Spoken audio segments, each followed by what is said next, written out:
Welcome everybody to the CEU Executive MBA Vienna Open Day live from Vienna campus. My name is Thomas Lammel. I'm the Senior Program Manager of the CEU Executive MBA and I will guide you through the evening. You will have the chance to meet current participants and alumni, and Professor Aysu Senyuz will then deliver a very current research presentation on emotional advertising. When does it work or fail? If you have any questions, please feel free to shoot them in the chat box. We will collect them later for the Q&A session in the end. So let's start with the program presentation. Is an MBA still worth it? You don't have to go very far these days to encounter that we are witnessing fundamental changes, fundamental transformations in the world in a century. In 2008, we've had a big financial crisis. In 2015, we've had a large refugee crisis. And now, right now, we are in the biggest pandemic in a century. These changes are part of a much broader set of transformation that is taking place. Some of them are positive and some of them are pretty dangerous, to be honest. So the key question is, how do we as business professionals prepare for this challenging and unpredictable environment? The obvious question is an MBA the way to do it? We have seen an explosion of online education, and I'll show you why we believe our executive MBA is worth it. So if you're interested in further education, you usually start searching for an MBA in the city you live in. What you tend to find is mostly a plain, pretty standard MBA curriculum, pretty much mostly local faculty who are delivering the program. The number of international students is pretty low. Some programs in Western Europe can be quite expensive, to be honest. A local program allows you not to leave your job. If you contrast that with the top business schools in the world, they often have a very mission-driven, a very differentiated curriculum. They offer a certain expertise or a certain perspective, whatever their field of interest, whatever the field of research is. Because of their full-time format, their student body is international actually. But you're leaving the labor market for 1 or even 2 years, which is another financial burden. The programs are rather expensive at more than 120,000 euros or even more. And you may have to move your family to the location of your MBA. So what do we do at CEU? Is to offer the best of two worlds. There is no work interruption thanks to the practical and flexible modular format. I will talk about it later. Our MBA, the MBA for the open world, is mission driven. I will talk about the Executive MBA for the open world philosophy later. We have an international student body because of the modularity of the program. By the way, according to the Times Higher Education, we are the second most international university in the world. So participants from the whole world can fly in and fly out, which is a major advantage of the program. And when we say world-class faculty, we really mean it. The course on big data and artificial intelligence will be taught by Miklos Koren, one of the leading scholars in the field in Europe with a Harvard PhD. For strategy, you'll have Yusuf Akbar, who has taught in more than 40 countries around the world and advises leading Fortune 500 companies. For economics, Mark Kaufman, an expert in applied theory and with a PhD from Harvard. For leadership, Austin, our world-class psychologist, will, with executive education experience on 4 continents, will lead the way. But if you're new to finance, Joy is a uniquely gifted educator. Generation after generation of our students tell us how she's just unique in explaining complex financial instruments and concepts to our participants. And if you're already experienced in finance, you'll be placed in the advanced track course with Adam Zabadowski, a leading expert on complex investments with a PhD from Princeton. And last but not least, for innovation, you'll have Mike Labelle, who holds a prestigious EU Jean Monnet chair.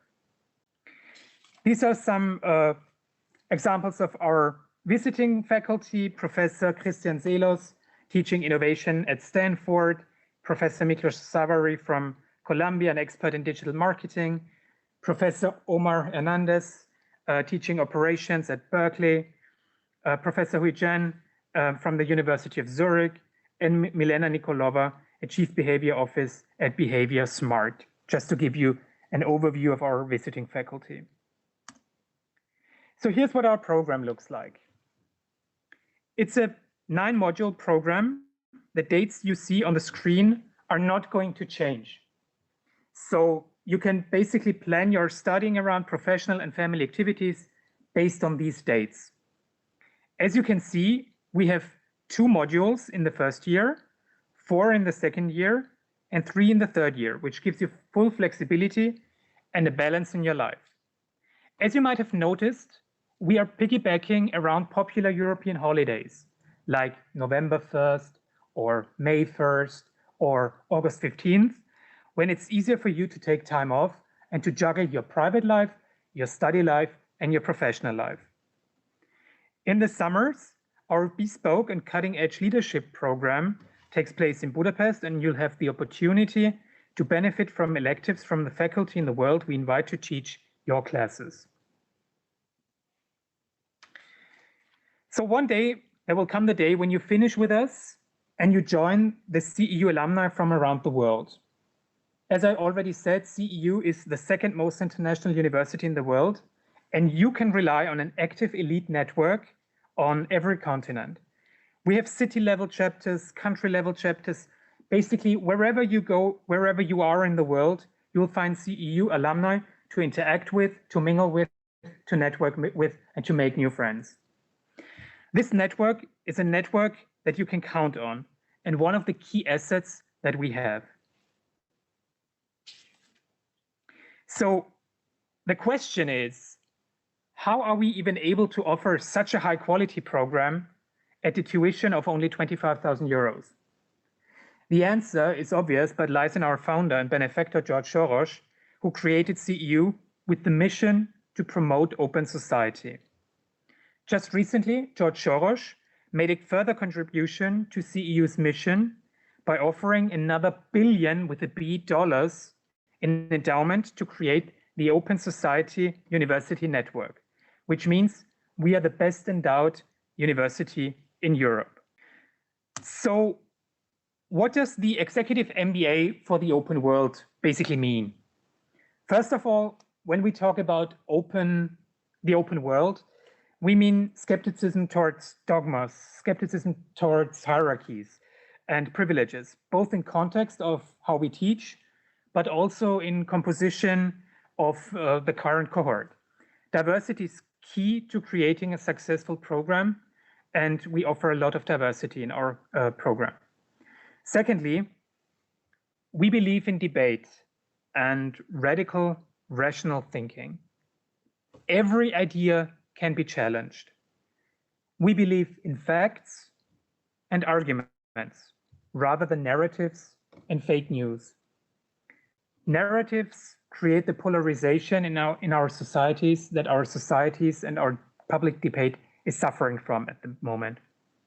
So we believe the best way to challenge this narrative-based discourse is to make arguments based on facts and realities, which is the hallmark of Karl Popper's definition of open societies. We are fundamentally opposed to all kinds of discrimination, and we actively promote diversity within our program. The way we finance the scholarship means we create opportunities for people who traditionally have not been able to actually join the program for financial or demographic reasons. And so we see managers not just as people who deal with businesses and resources, but we also believe that managers go beyond that. We consider managers and entrepreneurs and professionals as positive change agents. So what does the typical CEU Executive MBA classroom look like?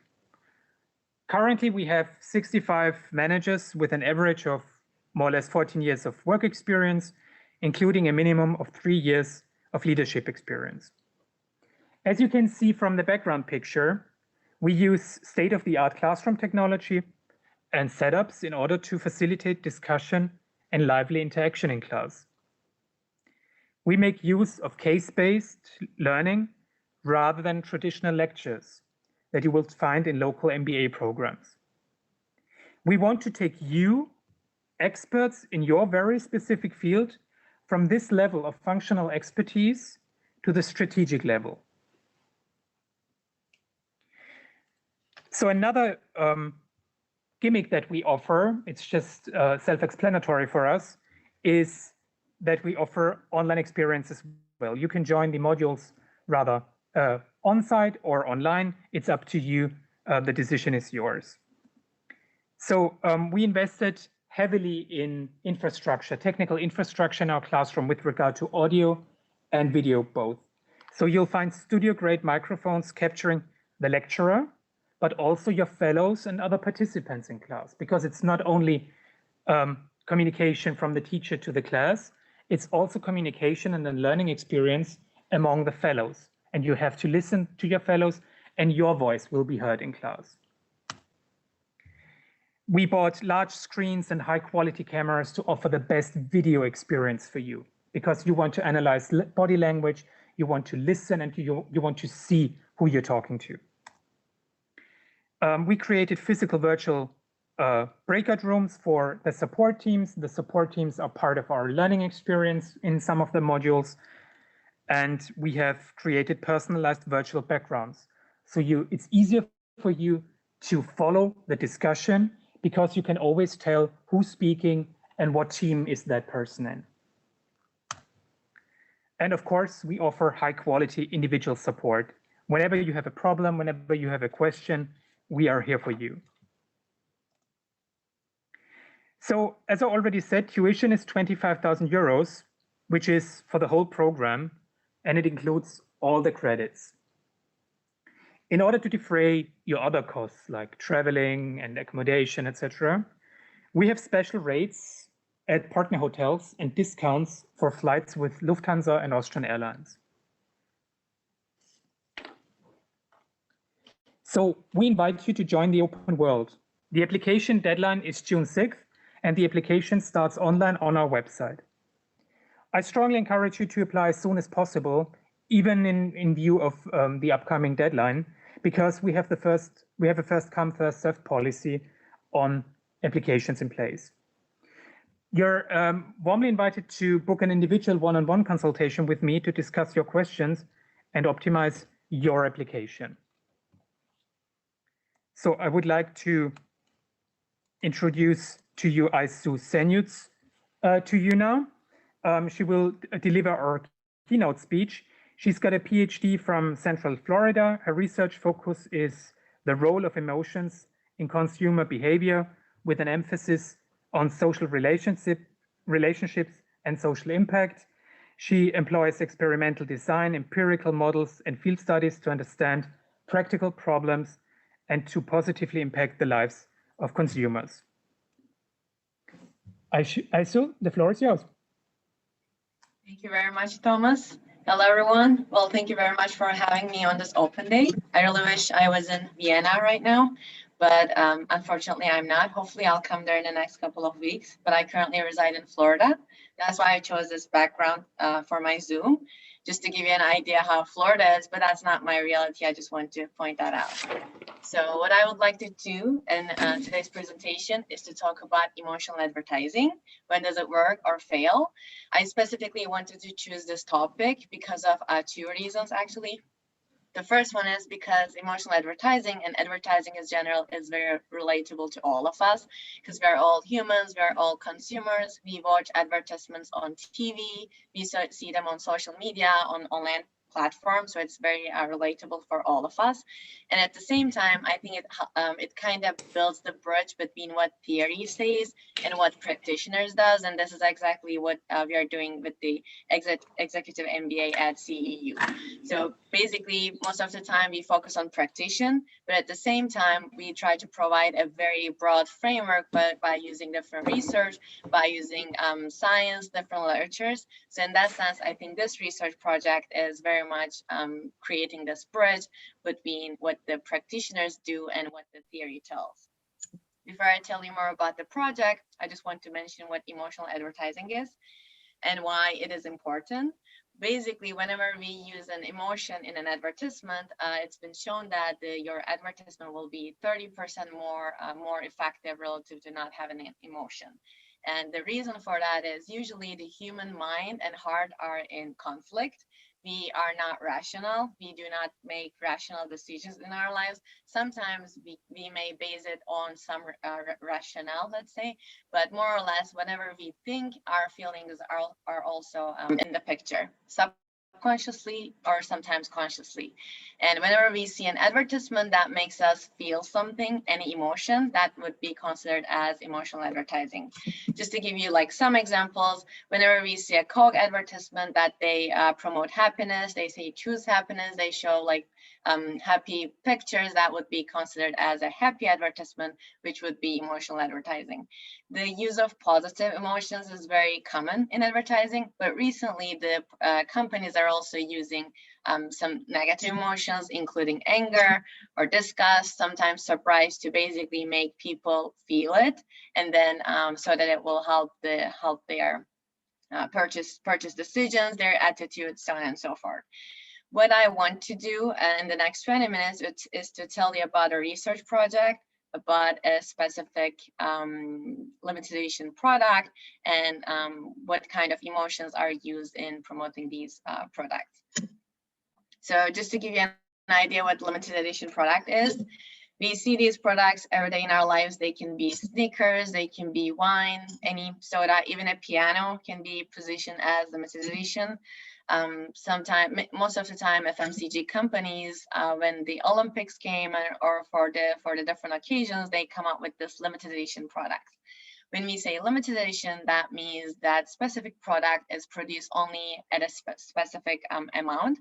As a result, it is a scarce product and it's not available the whole time. When we look at the literature, we see that the limited edition strategy is indeed very effective because it adds to company profits, it increases purchase intentions, and it increases word of mouth. Basically, the more that a product is scarce, the more that as consumers, we are more likely to talk about it.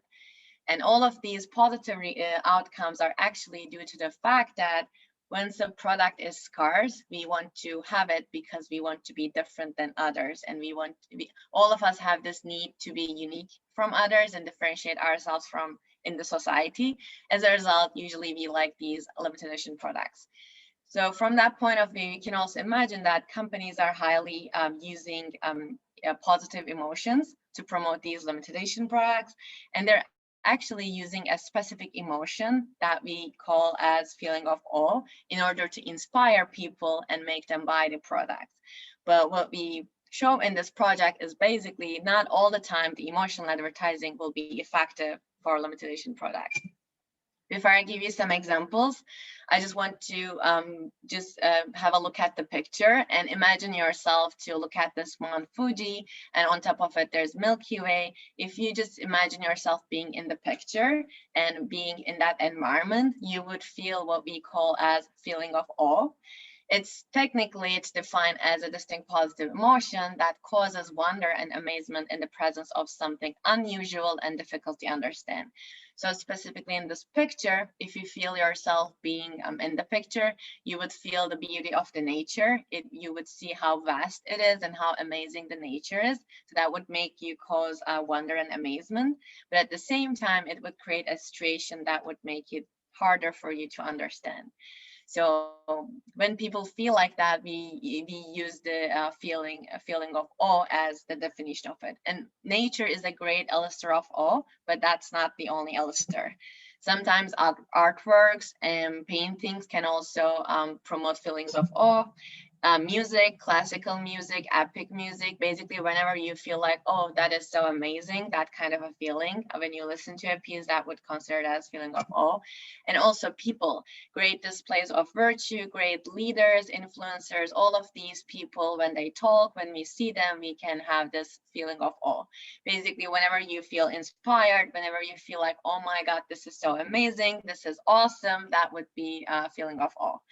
One thing which is very unique to feeling of awe is that it causes a feeling of connection to other people.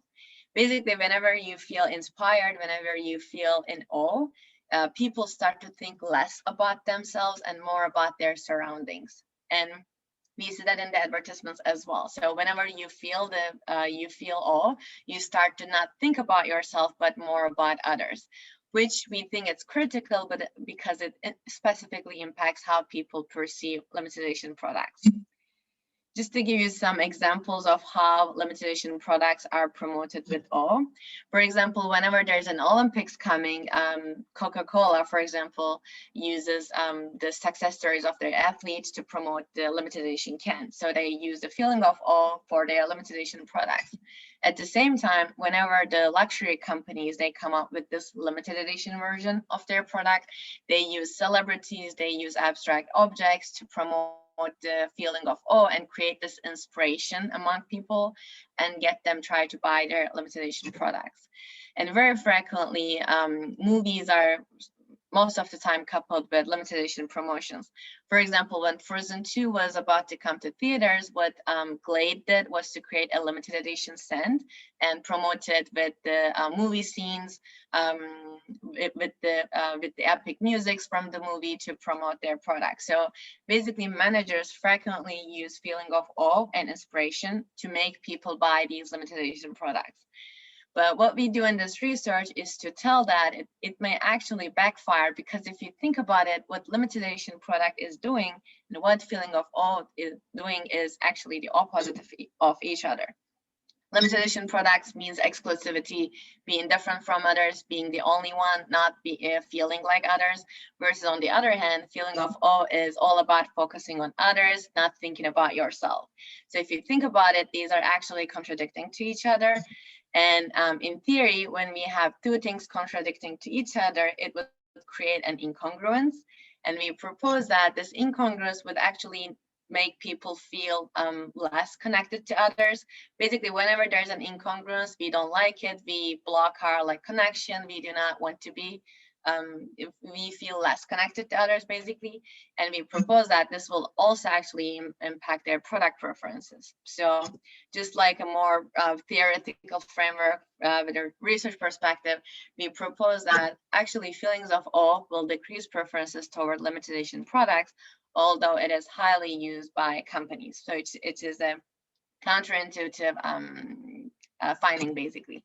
And we propose that the reason for that will be the decreased experience of connection, so that when people feel awe and they evaluate a limited edition product, they will have less connection to others, less connection to the brand, less connection to the advertisement, and as a result, will have lower product preferences. So I have some boundary conditions I'll try to get if I have time. But so we set up our theoretical framework, we set up our research question. Now we have to test it with different methods and different studies. In the very first one, we wanted to use real advertisements because, as I mentioned to you, we try to find a bridge between what theory says and what practitioners learn. So in this very first study, we wanted to use actual TV commercials, just code them based on the level of awe and see what the results would show. So what we did was that we used publicly available data from iSpot.tv. It's the largest online library catalog. It's one of the largest online catalogs out there on the web. What we did was to search for limited edition products because that's our focus in this project. And this yielded about 140 advertisements in total. And then we asked 2 people to watch all of these advertisements and code them based on the level of awe that they feel as they watch the advertisement from 1 to 7-point scale.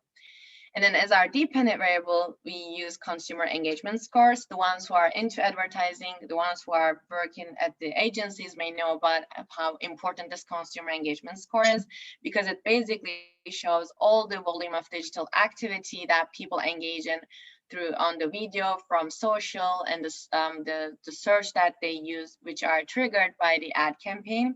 And it's in order to make it more in line, it's divided by the estimated TV spend, and it's compared to all other TVs. Basically, the higher consumer engagement score the ad has, that means it performed better from a consumer perspective. It made people more engaged in it, which is a very important dependent variable for metric for ad performance. So we use this one, but obviously because it's research, we need to control for many different things, because then reviewers will not like it.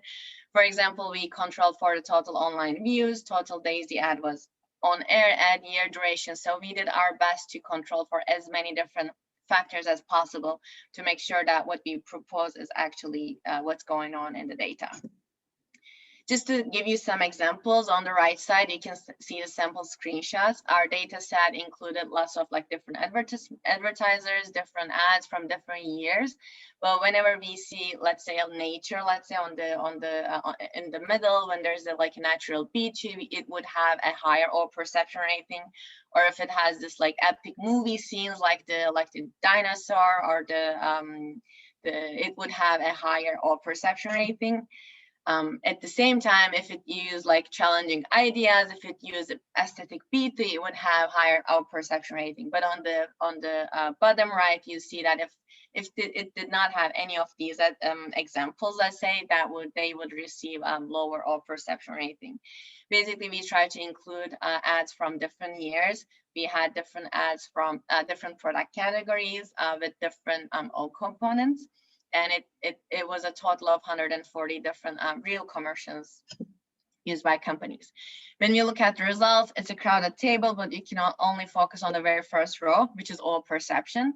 What we see is that it is negative and it's significant. What this means is that as the advertisement has higher all perception, that means it performed less in terms of customer engagement, which shows that although companies are using managers are using O, it in fact backfires when it's used for limited edition products when controlling for all other factors.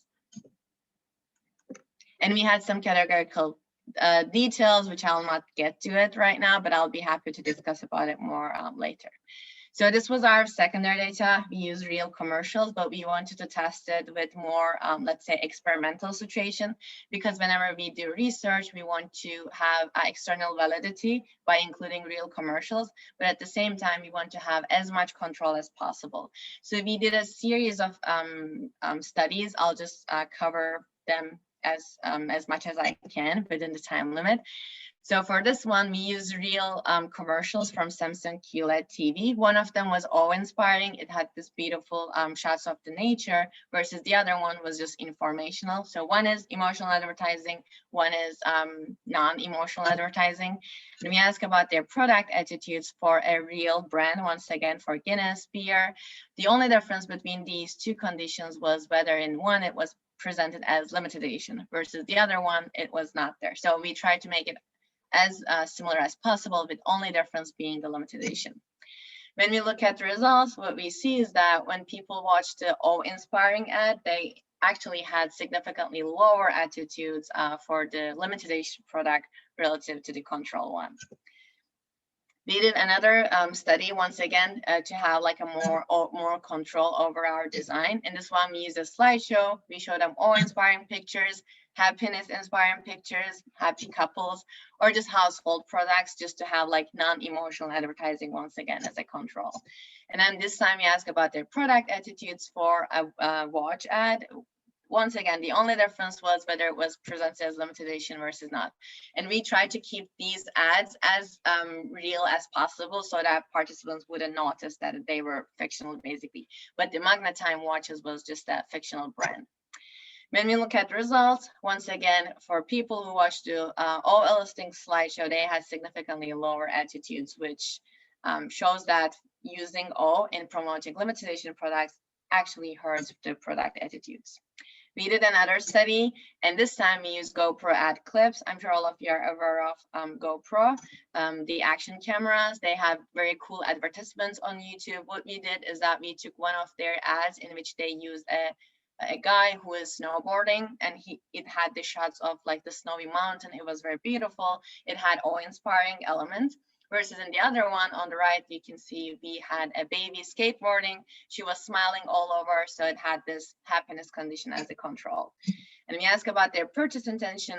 This is the real GoPro picture, but actually it had, in one of them, we write it as limited edition, versus in the other one, no mention of limited edition. Once again, we use real commercials, we use a real product. We just twisted a bit to make sure it's different from each other, but not that much different, in order to make sure that they're as similar as possible, but we still see the results. And we tested for mediation, which I'll not get into detail, but basically we asked questions about their experience of connection.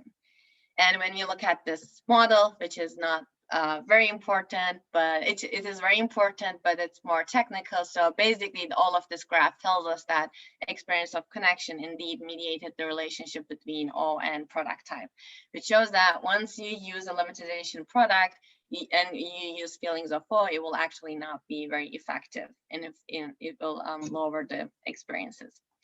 We had three more studies. In one of them, we want to test for the individual differences, the need for uniqueness. We asked them to write about a time that they felt awe versus a time that they felt enthusiastic. And then we ask about their purchase intentions, but this time we also ask them how unique they feel. Because as individuals, we all have this need for uniqueness, feeling different from others. And we predicted that as people have higher need for uniqueness, there would be a more incongruence between what O is doing and what actually limited edition product is doing. So we thought that there would be a negative relationship. When we look at the results on the shaded area that you see, as people's need for uniqueness increased, they actually had less and less purchase intention for the limited edition product, which is a bit ironic, because if you think about it, people who have higher need for uniqueness are the ones actually who buy the limited edition products.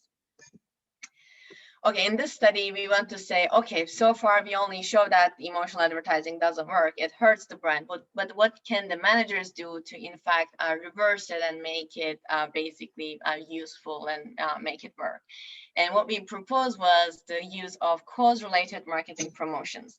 I'm sure all of you are aware of cause-related marketing promotions, in which companies add a cause basically to their promotion. And because all makes people feel connected to others, we propose that, okay, if a limited edition product is promoted with a cause-related marketing promotion, then in fact it should be effective for the people. We use the slideshow and we ask about their purchase intention, once again for the Guinness beer. But here you may notice that there was a very small difference. Both products were limited edition, but on the below one, you will see that the 2% of the total revenue will be donated to an NGO organization, which made it a cause-related promotion. When we look at the results, when there was no cause-related marketing promotion, the results show that when people feel awe, they don't like the limited edition product. But actually, when the limited edition product is connected with a cause-related marketing promotion, they had higher purchase intention, which suggests to the managers that if you want to use awe to promote cause-related to limited edition products, it's better to use a cause-related marketing. And finally, we just did a real-world demonstration study. We want to keep it as similar as to real conditions. So we asked them, would you like to participate in our brand ambassador program? You can either get this open edition print versus you can get this limited edition print. When we look at the results, once again, it showed we showed it using a different method, that once people feel awe, they do not want to sign up for a limited edition print, versus it's higher when it's an open edition print.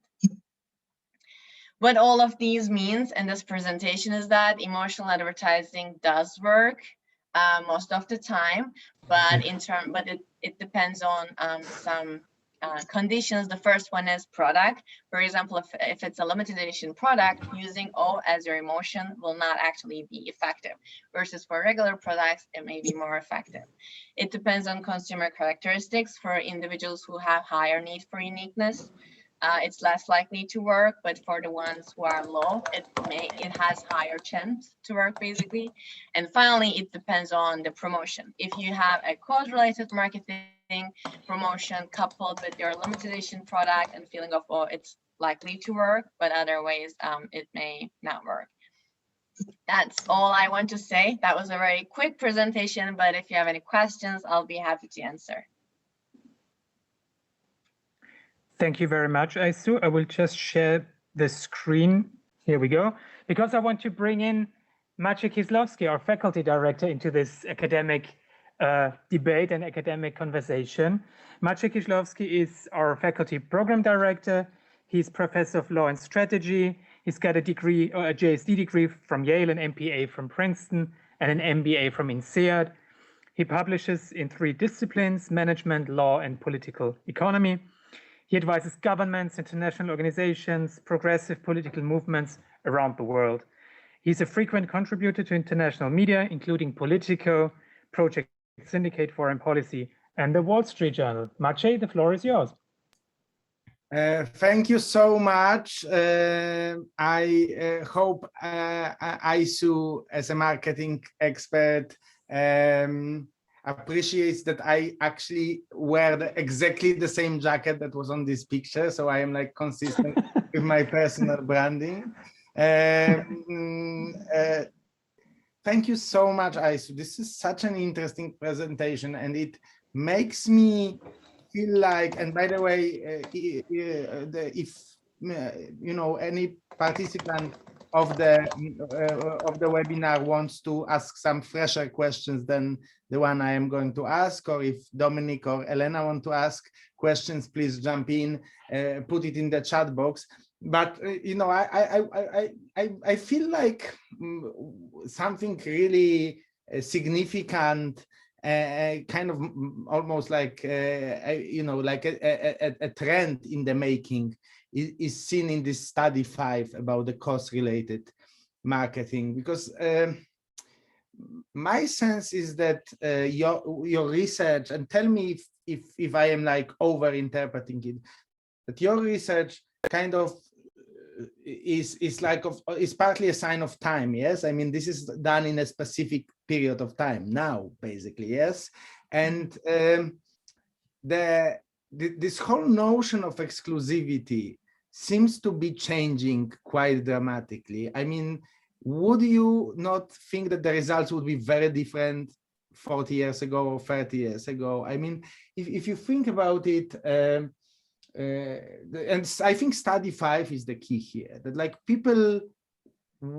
are okay, like maybe even like to be exclusive, but if it's an exclusivity for some purpose, not just for the purpose of being, you know, separate or, you know, VIP. I mean, this is like, especially for younger people, this is increasingly not working. Yes, and yet a lot of kind of brands, okay, there are some iconic brands who get it, that this is like much more about community, much more about meaning, much less about exclusivity.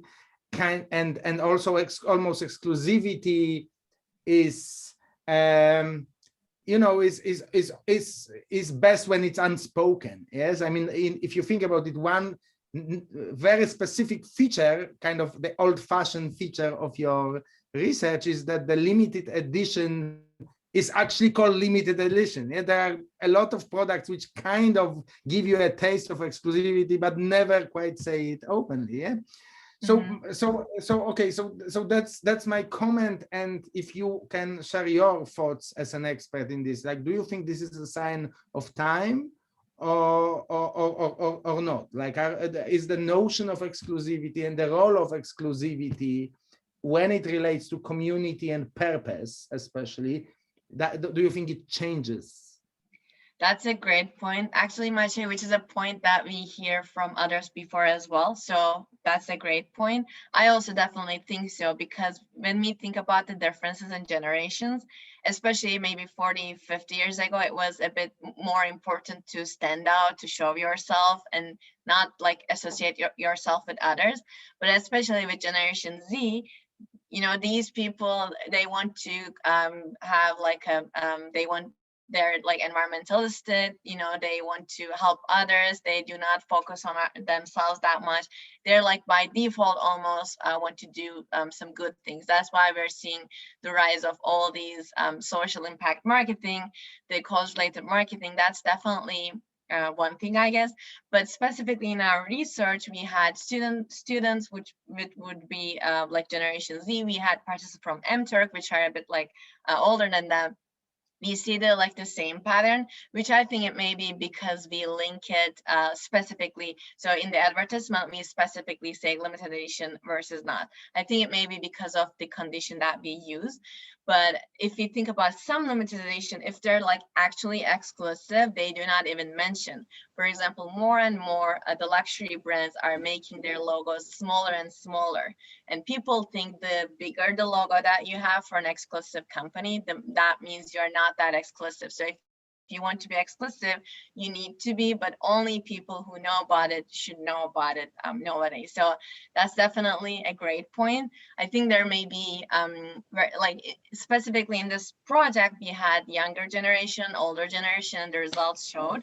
But once again, I think it may be because of our we specifically write this is limited edition product.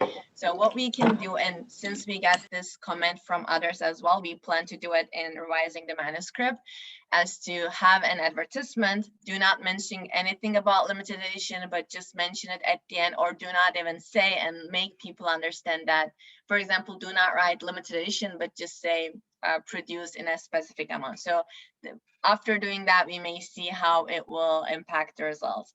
And also related to like being exclusive as part of the group versus not, this was a comment we also got, which I think is very important, because what we're proposing here is that all makes you want to feel connected to others, but limited edition is exclusive. So as a result, there's incongruence. But actually, if the limited edition products tells you that you will be part of a group, but that's an exclusive group, we don't know what the results, in fact, it may reverse and it may be more impactful, because then you'll still be exclusive, which is a good thing, which is what we want, but you will be part of a group, which will satisfy your need for a connection, or the connection that you would feel to others. So that's definitely something that we will work on also. So buying a limited edition product, but once you buy, for example, joining an exclusive club in which you will, you know, you will be exclusive, but you will still be part of the group, which in fact may have different outcome, which is like a great point. So we'll see when we do it and test it. I'll let you know. Okay, I'm still happy to take and relay any questions from the audience, but I have a follow-up, which is another thing completely from this kind of generational thing, which I think is fascinating. And actually, it's good that you clarified. It's logical that you would use kind of young people for that experimental research, but it's good to clarify it explicitly. It reinforces that feeling. Yes, I mean, you can maybe go to, you know, a retirement home and do this research and see the result is different. I would bet a good bottle of Austrian red that it would be different.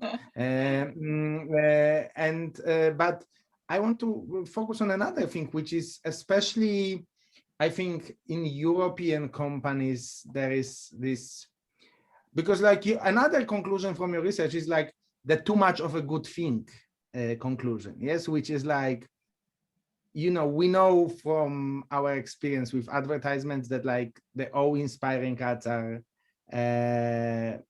kind of nice, they are awe-inspiring, yes, and also the exclusivity, you know, leaving aside that may be like changing or waning. I mean, generally we think it's not a bad idea, yes. So then it's such an interesting, from a, you know, as you know, I teach strategy, and strategy is about, we know, for example, from Blue Ocean strategy, yes, that it's a mix, yes, that it's a right mix. It's not delivering everything, at the maximum, not only because it's not possible, but actually because, I mean, your research shows that like too much of a good thing is actually bad. So like you need to kind of make choices, what your brand is about. You can't, I mean, am I reading this like correctly? That's what this data shows, that like you can't just like use it as like a a weapons depot, yes, where you like take, okay, the more the better. I mean, it needs to have a direct connection with the brand identity, and some things that you will just add up and pile up may actually destroy the whole effectiveness, yes, not improve it. Exactly. Well, that's a great point. Also, I showed you like the secondary data set in which like over 100 advertisements. I didn't go to like very much detail in it, but actually in the analysis, we see that how effective O is depends on the category. For example, for some categories, such as like retail or food, for all of these, the ad effectiveness changes because we have very less number of ads, for example, 5 per category. It was not very useful to make like sense out of it and think that it was significant. But definitely right now we're trying to get more data to see what kind of because in this one we generalize and say that it's for all product, but actually it may be different for different types of categories. For example, for musical instruments or for sports events, for travel, for these kind of things are already like inspiring. So using limited edition with these may have actually different different effects than having it for an FMCG company, for example. So right now we're trying to get a bigger data set, which I also definitely agree, based on the brand identity, based on the product category. It may be utilitarian, hedonic, it may be more used and consumed in private versus in person. All of these impact the exclusivity perception also. There can definitely be like differences.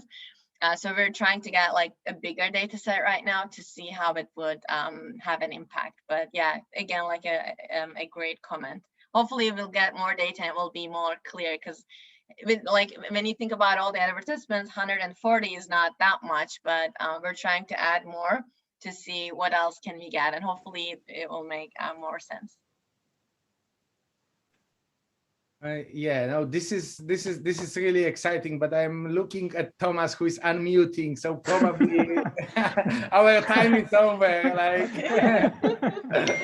but this is I mean, this is so fascinating, and like we could like discuss, all evening, and but like I hope at least participants here got a taste of, very, very tiny taste how our executive MBA classes look like. I mean, there is no, professor, doctor. There is like, Aysu, Maciej, we discuss ideas and we learn together. So thank you so much, Aysu. This was really. No, thank you for having me. Thank you.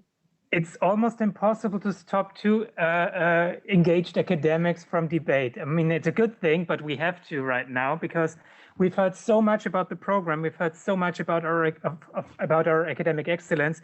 So I guess people online and here on site on campus want to get to know our participants and our alumni. They want to hear not from us about the program, but from people who have done the program already or are in the program right now. So I want to introduce to you Dominik Piotrowski. He's the CEO of Yaman in Poland, and he's current participant. And I would kindly ask you to introduce yourself, Dominik. Tell us something about your professional background and why you chose CEU Executive MBA back then. Thank you very much, Thomas. Hallo zusammen, Vienna. Hello.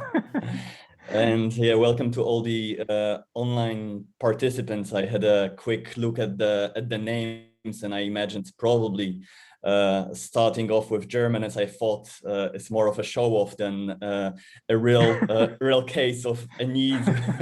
Don't see very many German names there, which is very much the case of what Thomas was talking about also in his introduction, that this is an very international cohort. And when we were recently in the module, we were counting all the nationalities that we are now in our cohort, and the number was close to 30. So it's a really diverse group of students in our cohort. When Maciej was speaking about his outfit, I was thinking the same, that the shirt I'm wearing today, I will switch off my camera for a second. Is pretty much the same shirt that I have in this very neat picture that CEU was taking of some of the students for the promotion.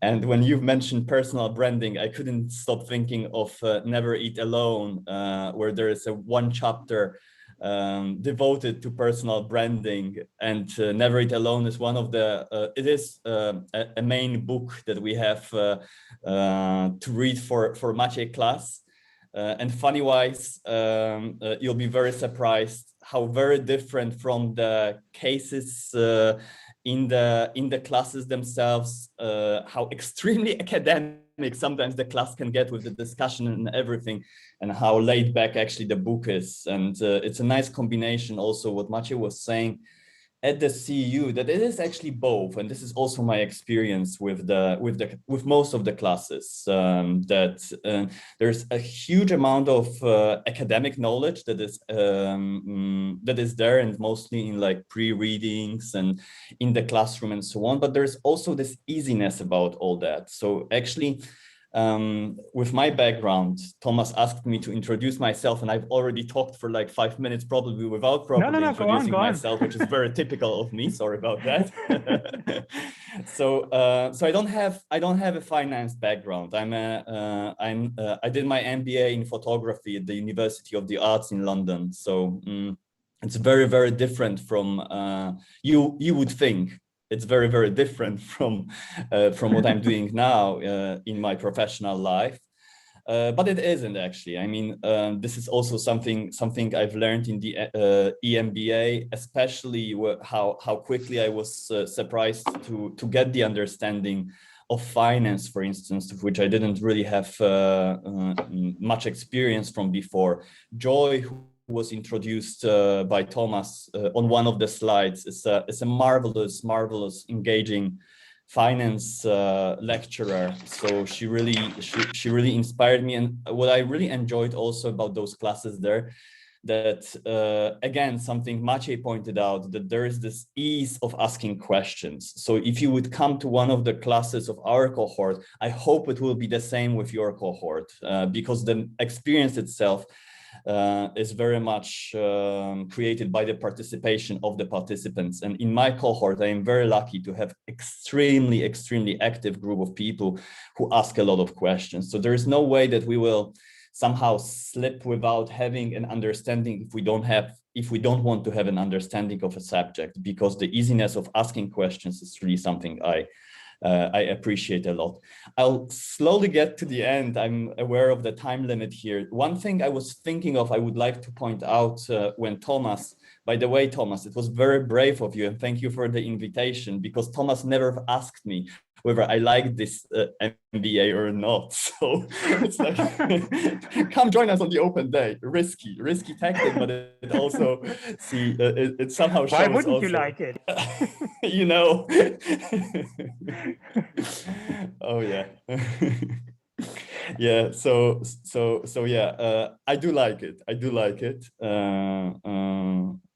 Not everything, but that would be a lie to say that I love everything about that. But that's also, I'll drop my email in the chat box if anyone feels they would like to have some more questions from the participants' perspective. I'm more than happy to connect with you and answer your emails about some stuff from the perspective of a participant. One thing I really wanted to point out when it comes to my feeling after having studied for 1 year is that this EMBA will, and this was actually one of the questions of the participants when we were starting accounting classes. How much of an accountant will I be after this course?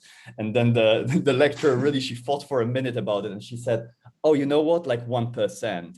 And that's very much the case with everything in this EMBA. I won't be an accountant after having completed my EMBA. I won't be a data analyst after having completed my EMBA. I won't be a business strategist after having EMBA, but I will have the language to operate in all those fields and have language to speak with other people from those different branches. And that's very hard to overestimate. And I really appreciate that. I think that's it from me. If you have any questions, please feel free to drop them in the to speak up. I don't know, Thomas, what's your idea? Do you want people to speak up? You perfectly summarized our whole educational approach of presenting you the bigger picture to, give you an understanding of the interlinkings of the globalized world, and not to become a tax consultant here, but to get an understanding of the language that you need wherever you're coming from, whatever your profession is. If you're coming from NGO, from the public sector, from entrepreneurship, from the technical field, or if you're a medical doctor, we also have medical doctors and artists in the program, you will get an understanding of the bigger picture, and you will get an understanding of the language that you will require to talk to your stakeholders. Because even if you're an artist, the president of an arts festival, you are dealing with stakeholders who are going to ask you questions about your finances, and you would need to answer them. But also it's vice versa. If you're a finance person, you would need to get an understanding of sustainability, of global marketing, of strategy, of leadership, of entrepreneurship, of network economy, all our other modules that we offer. So it's about the bigger picture that we provide in our approach. Dominic, you already mentioned diversity in class. I mean, I know the data, of course. I can tell, I can bring you all the statistics about diversity in our class, but you have the better impression since you are in class with your fellows. Can you briefly talk about the diversity when it comes to nationalities, industry backgrounds, et cetera, et cetera? Yeah, I've already touched on that in the beginning. It's very, very diverse. So we have people pretty much from a lot of like not only Europe. We have some participants from Australia. We have some participants from India. We have. Do we have any American participants from US? Yes, Zach. Yeah. Yeah. Zach. Yeah, Zach. Yeah. So we have people from all over the world. It is mostly in my cohort people from Hungary. There is people from Poland, from Czech Republic. There's quite a few people from Austria, from Germany. So it's mostly actually the Central European countries. But it's very interesting to also have those other people who bring experience from different continents. I very much enjoyed the diversity also at what you said, Thomas, of the industries, because it is very untypical, I would imagine, for such course, not to have business and business people only, but because of the also grants that CEU offers to certain members of NGOs, of different ethnicity groups, and so on and so on. It is also interesting that we bring, as a cohort, a value also in seeing a very different perspective from what hardcore business people would bring to the table only if they were by themselves. Thank you very much, Dominic. Let's rush to Elena. I would like to introduce. Yeah, my Elena dog also got very impatient. She keeps on bringing me the ball now. So thank you very much once again. Thank you, Dominic. I would like to introduce Elena Tazana to you. She's an executive liaison administrative affairs officer at the Embassy of Italy to the US. Elena, if you could briefly introduce yourself and talk about the career impact that CEU MBA had on your career. Sure. Thank you. Thank you very much, everybody. Thank you for having me. And thank you to all the prospect students that are watching now. Very interesting subject, you know, working for the Italian government, branding is somehow our nature. We work to represent Italy. We work to represent the made in Italy, its excellence under all forms. So I was really relating to the presentation in a very personal way. Anyway, so again, my name is Elena for everyone. I graduated from the one-year full-time MBA in 2012. And I would start saying why I joined the program, first of all, because I think that, you know, it could provide meaningful insights to the people watching us. Back in 2011, when I decided to join, I had been working in China for 15 years, for almost 15 years. And I had been working at the intersection of private and public. And I was determined to pursue a career in public policy while maintaining a focus on commerce, on trade, you know, on what we call commercial diplomacy. And so I thought that an MBA would equip me with the right credentials to enhance my ability to compete for certain type of jobs. And while I had already quite a consistent international experience, I was very intrigued by the focus of the MBA program that I enrolled into, because it was focused on emerging economies, which was of great appeal to me, obviously, because it would further my knowledge. Now, like it offers nowadays, a US recognized diploma, which I found essential to propel me to seeking employment opportunities, even with American entities.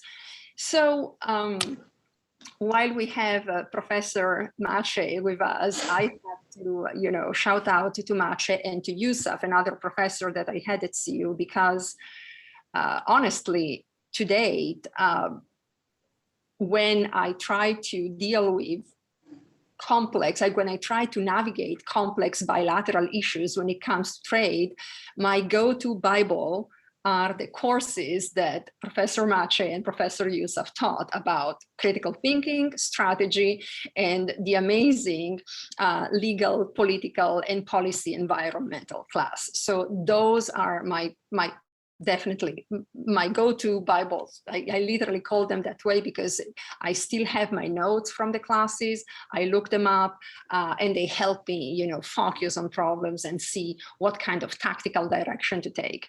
So since graduating from CEU, I've worked for the US State Department. That was my first employment as soon as I graduated from CEU. I graduated in June. I did all the tests, all the required tests to compete for the job. And in August, they selected me and I started working for the US State Department in September in their commercial section. I've worked for them for 5 years, and then I made a transition to back to working for the Italian government, where again, I work in the commercial section dealing with you know, bilateral trade issues. These few years have been amazing.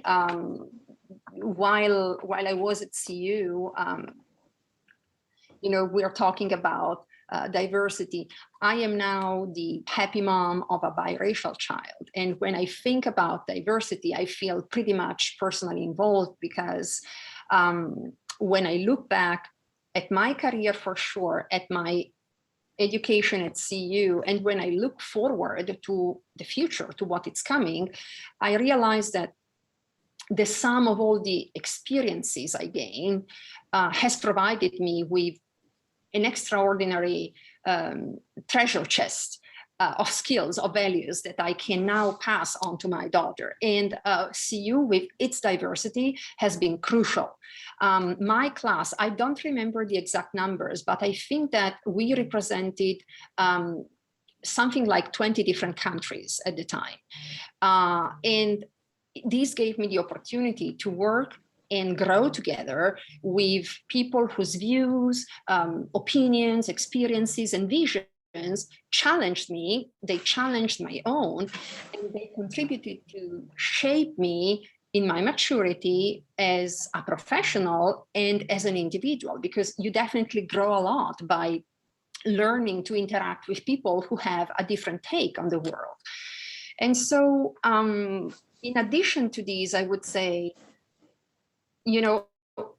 my experience at CEU enriched me professionally, as I've said, but the personal gain was totally what I had not accounted for, because when I enrolled in CEU, I definitely knew that I wanted to come home with my beautiful diploma. I definitely knew that I wanted to come home with my excellent business school education.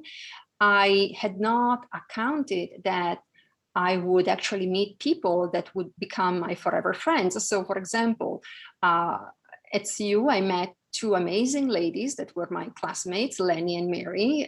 They have been on this platform many times, and they have become, cherished friends, trusted advisors, because we talk very often about the challenges in our own professions and we seek advice.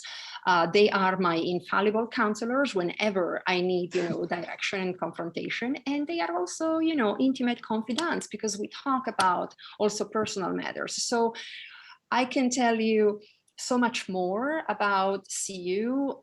I don't want to talk too much, but again, what I took away from CEU and from the experience I had there is in so many ways more than I would ever have expected. And I'm very grateful for these. I encourage everyone who is watching to reach out if you feel that, you want to know more about my experience at CEU as a student and as a graduate. And if I can be of any help in making your decision to join CEU, I would definitely be happy to do so. And again, I will share my email as well. Thank you. Thank you everyone for giving me this opportunity. Thank you, Elena. Thank you. Elena perfectly addressed the whole topic diversity, I think, because diversity is not about having as many nationalities as possible for marketing reasons. Diversity is, what our approach on diversity is, to be exposed to people with different backgrounds, whatever the backgrounds are. Could be nationalities, could be industry backgrounds, could be social backgrounds, could be gender background, etc. And to be exposed to new approaches, new solution-making approaches, to discussion approaches, on how management approaches, leadership approaches, and to learn from people from other industries, from different backgrounds, from different countries, how they are dealing with the same problems, the same solution-making processes that we are dealing with, but in a different context. And I think this is where diversity, where the momentum of diversity kicks in. It's not about marketing. It's not about creating a beautiful brochure. It's about the learning experience and to be exposed to something new, because this is where learning starts, with new ideas and new approaches. So thank you very much, Elena. I know you have a busy schedule. It's a busy day in the US, so it's not the evening, it's the morning. So thank you very much. I just wanted to add to what Elena has said about making friends. Of course, that's an easy thing in class when you're spending so much time together, but it's also about the alumni network that you create. It's a network that you can count on, and we have this very American approach on alumni relations, on alumni work. So it's very approachable. It's very easy to make friends. It's very easy to mingle. As I've already said in the program presentation, basically, wherever you are in the world, there's going to be a local city or country chapter that you could just easily reach out to via Facebook or via LinkedIn and make new friends, or have a professional conversation about a topic that is of your interest. And since it's this American approach, this network is very easily approachable. I mean, just to give you an example, when we do these MBA fairs and the open days, I reach out to alumni I don't even know because I haven't been there back then when Elena graduated back then. But it's an easy thing for me to just reach out by email and ask her if she would be willing to join our open day. And I've never, ever received a no, I won't do it until now. So we're blessed with alumni who are really eager to join our open days and to join us for catering, hopefully in the future, snacks and drinks, and to speak with future potential applicants and participants. So in view of the time, I would like to move on to our last part of the evening, the Q&A section. I've collected questions from you that you put in the chat box, and Maciej and I will be delighted to answer your questions. And I would like to start with the elephant in the room for Maciej, which is COVID.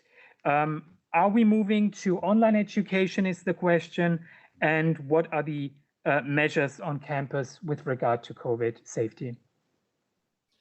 Yes, thank you. So our approach to this whole issue, I think, represents what CEU is and what CEU Executive MBA is. It's not a MBA production factory. It's a program that is rather small, only one cohort a year. At the university that is, as Thomas mentioned, very lucky to be well endowed, but it's a small place. It's 2,000 students. So we approached it in a very personalized way. A lot of our competitors simply moved classes online. I am happy to say that throughout this pandemic, through the entire last year, 3 out of 4 of our modules were hybrid modules, which allowed on-site participation. We have gone out of our way to make it happen. We didn't have a single positive case on campus. We split in the summer, we split people into 2 sections so that there is enough social distancing. That's of course very expensive because you need to have twice as much instruction, but we did it anyways to keep you safe and to keep you on campus. In the fall, we were one of the first universities in Europe that introduced rapid testing. I know rapid testing is done everywhere now, but in October, it was actually still a quasi-experimental technology. We deployed it as one of the first institutions, and we tested everybody who came on campus in the fall. In the winter, we were not able to do anything because we comply with the law and there was strict lockdown. So we had one short online module. In the spring, the lockdown ended 2 days in Vienna, 2 days into our module, and we still allowed people to come on day 3 to participate on campus. Yes, so that's what you can expect from us, that we will do everything in our power to make this experience on campus for you. We want you to come on campus. We want to meet your classmates in reality, not only in virtual world, but at the same time, we will always offer an online option, which you can use if you have a COVID-related challenges, you are in a high-risk group, or you face travel restrictions, visa restrictions, but you can also use that online option, especially for shorter modules, for other reasons. Let's say you have family obligations that prevent you from traveling. You have professional obligations that prevent you from traveling. You can then use the online option to still continue with the program. So that is our approach, the combination of us doing everything possible to allow you to come on campus and also giving you flexibility if that doesn't work for you. Maciej, let me add, it's a program that fits your life. So you're in control. It's up to you to decide which modules you want to participate in, online or on site. You don't have to apply for it. You don't have to request it. There's no limitation on the number of modules that you have to do online or on site. It's totally up to you. and you have full flexibility on your education. Let me add one more thing, Sure. Thomas, because I think it's important to also understand that we are also very lucky to have these cutting-edge facilities, both in Vienna and Budapest. CEU invests hundreds of thousands of euro to equip our tiered rooms. We have this very executive-style tiered rooms, and they are equipped with, as you mentioned in the presentation, but maybe it escaped some people, you know, with the studio grade microphones. I mean, it's really seamless.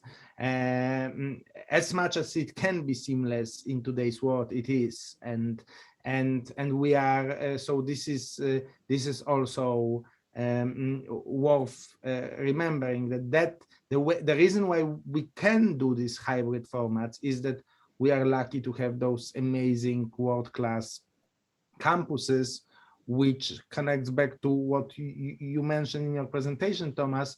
Our, you know, incredibly generous endowment allows us to provide those facilities for our students.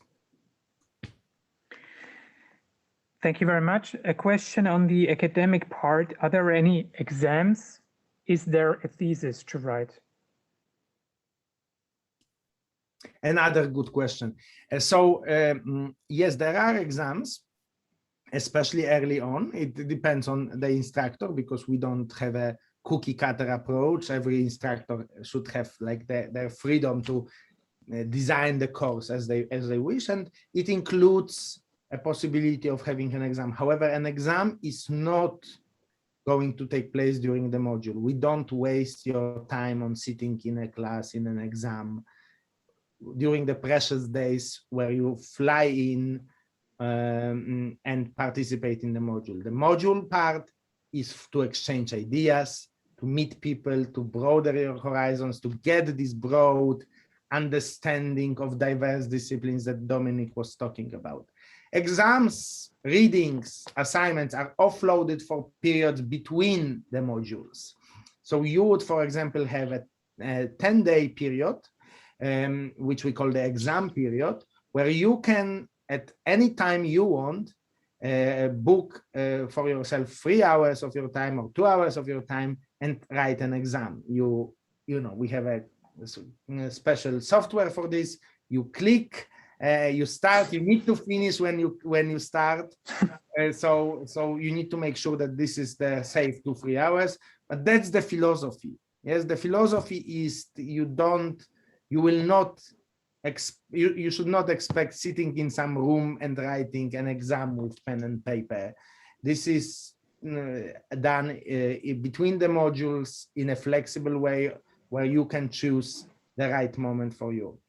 On the thesis, our approach to thesis is show us how you are changing the world with the knowledge that we are giving you.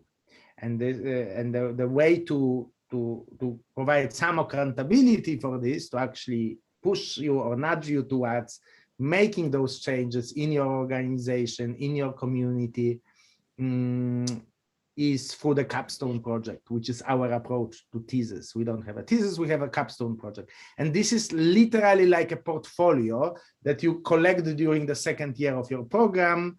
The program is 25 months, and during the second year, you collect a portfolio of applications, of real world applications of what you've learned in a variety of contexts. We have, of course, a faculty who is guiding you through this process. Mike Lammel was mentioned, our innovation professor.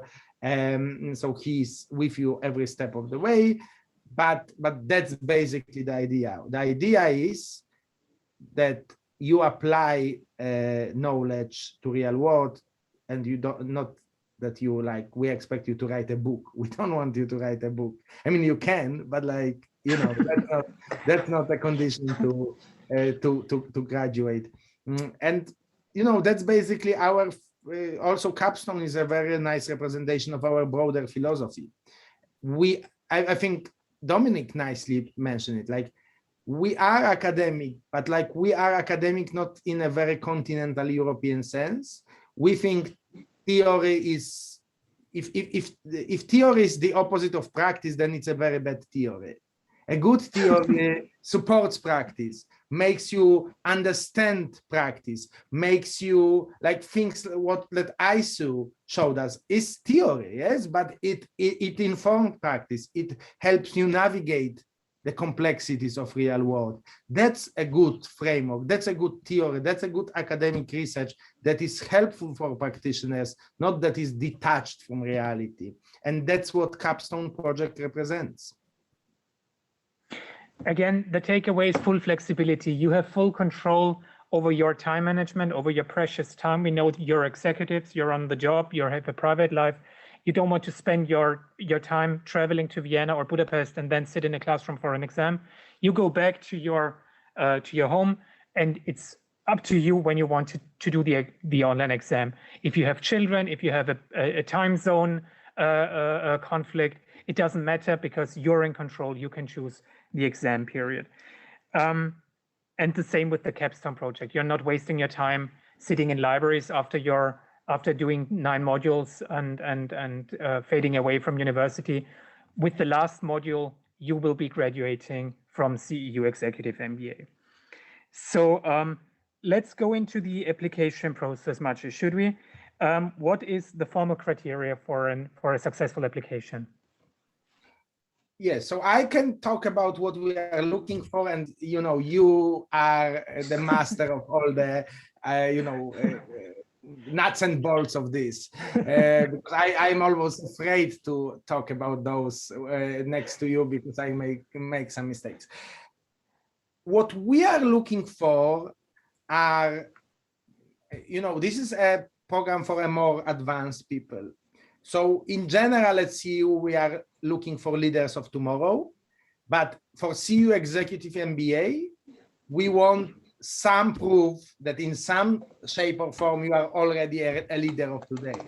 Yes, you will grow with us into your strategic abilities and skills and profile, but we want to see that you have already showed some form of leadership. Yes, which is why we expect at least 3 years of managerial or leadership experience parallel to the overall 8-year work experience. So both need to be satisfied. 8 years in total and 3 years in some leadership or managerial roles. And we expect a diverse group of people who are at this level where, like, we can say in some functional field, you kind of made it. You showed your professionalism, you showed your leadership, and you want to go to the next level. And you have a taste for learning. Even, you don't rest on your laurels, and you don't like say, okay, I just got this successful position and that's it. On the contrary, you want to build on it, and you have an appetite for learning, for discussion, for being challenged, because I mean, challenging goes both ways. Dominic knows it from our classes. You may sometimes have an idea of an American university as like a place where the professor always say, oh, what a good point. Yes, it doesn't work that way at CEU. I mean, you can challenge your faculty, but your faculty will surely challenge you if there are weakness in your analysis, if you are weakness in your logic. So this is a two-way street. We always say you are not a consumer of this program, you are a co-producer of a collective experience. By joining CEU, you are joining a community. Aysu was talking about the community. We are a community, and I think everybody who has got through the CEU experience, CEU Executive MBA, can disagree on many things, but can agree on one thing, that you are becoming a member of a lifelong professional community. Thank you very much, Maciej. Next question is about the leadership modules. What is the relevance, the importance of leadership within our program?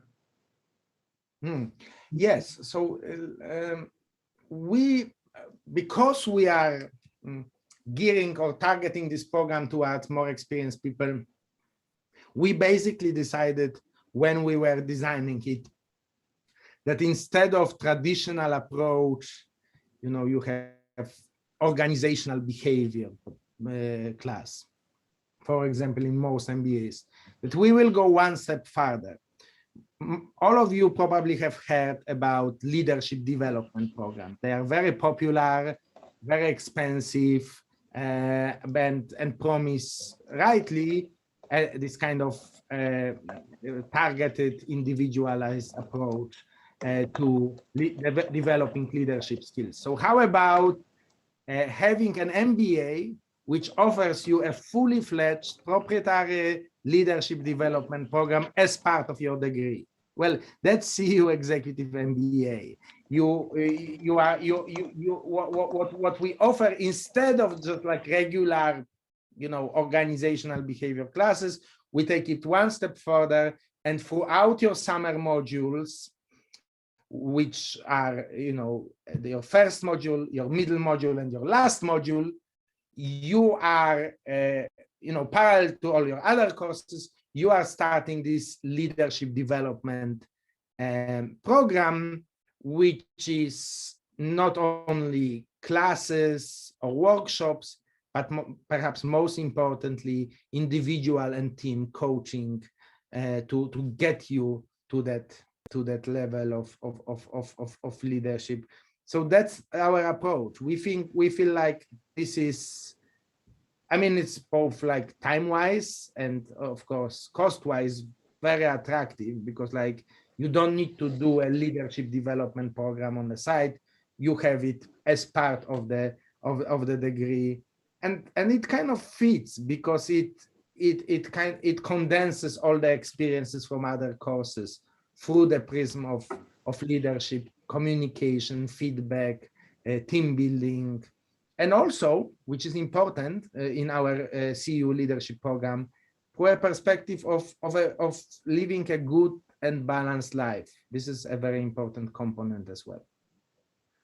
In view of the time, I would like to conclude this event with two questions. The first one is the question about the application process. Would you like to take it, or shall I?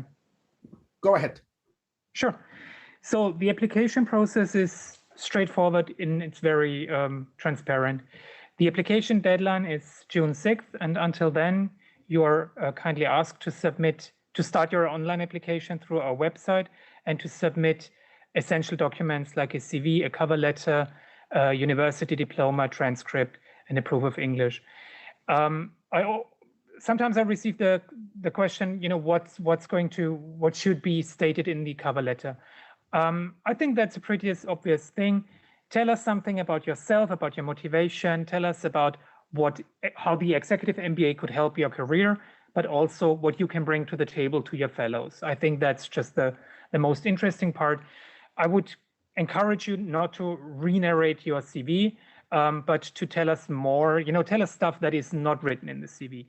Once your application has been completed and submitted by you, the documents will be revised for completeness and for formal criteria, and you will be invited to an online interview with one of our faculty members. And again, in the interview will be used in order to get to know you better and to get to know your motivation. We're not playing mind games in the interview. It's just a limited time that we have to get to know you and your motivation. Once you've done the interview, you basically will receive an admission decision pretty promptly after the interview, and then basically we can start the onboarding process with you.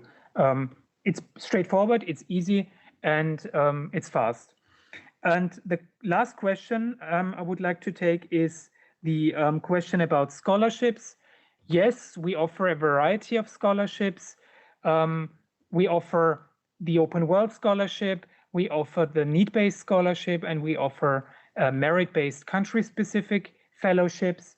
The Open World Scholarship, as you can read on our website, aims at people who have achieved something extraordinary in in line with our mission of strengthening open societies, whatever their profession is, whatever their background is, but it has to be something remarkable in that context. The need-based scholarship is, as the name already implies, takes into consideration solely your income situation and your financial situation and your country of residence. It's a non-competitive scholarship. And the third option that we have is the competitive track. It's the merit-based country-specific fellowships. Aiming to increase, to empower diversity, we offer a variety. We offer a fellowship for Romani managers in Central Europe. We offer fellowships for businesswomen in Turkey, Russia, and Central Asia. We just created new fellowships for LGBTIQ people, LGBTIQ professionals internationally and in the CEU region. So have a look at our website if you fit into one of the categories for the country-specific merit-based fellowships, or why not just get in touch with me in a one-on-one session, which you can book with the link that I just provided in the chat box, and let's discuss your scholarship options, because there might be an idea that I have in order to boost your application and your scholarship application, and let's have a discussion about it. I think that's the best conclusion I can offer for you at this open day. I would like to thank everyone involved tonight. I would like to thank Elena and Dominic. I would like to thank Aysu and Maciej for joining us and having a wonderful academic debate. I would like to thank our on-site guests, and I would like to thank our online guests. Feel free to book a one-on-one consultation and let's have a discussion. Thank you very much.